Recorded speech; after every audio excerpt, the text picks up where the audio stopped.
Hi guys, welcome back to our channel. তো Flipkart থেকে একটা পার্সেল এসে গেছে, ওটাই চলো আনবক্সিং করি।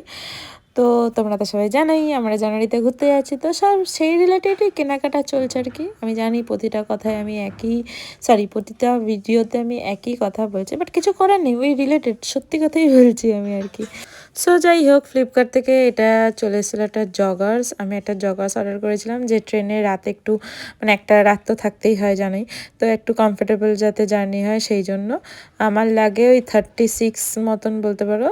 আর আমি একটুখানি মানে ঢিলা ঢিলা যাতে হয়, যদি টাইট না হয়, মানে একদম ফিটিংস না হয়, এইভাবে একদম 40 অর্ডার করে দিয়েছি। ব্যাস যেই মানে বলে না বেশি আর কি পাকা মহলে যা হয়, তো অর্ডার করেছি। পুরো তো আমাকে আলাদিনের জিন লাগছিল। এমনি তো কোমরে টোমরে একটু ঢিলাই হচ্ছিল দড়ি দিয়ে, তাও বাঁধা যেত, ভেতরে দড়ি দিয়েছিল।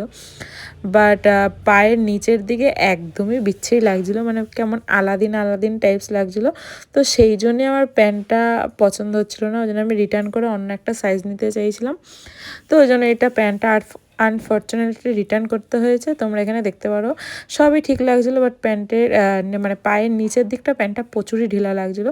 তো তাও যদি তোমাদের কোনো প্লাস সাইজ গার্লস থাকে যাদের দরকার হয়, তারা আমাকে কমেন্ট করে, আমি লিঙ্ক দিয়ে দেবো। সো ভিডিওটা ভালো লাগলে অবশ্যই লাইক করো। বাই।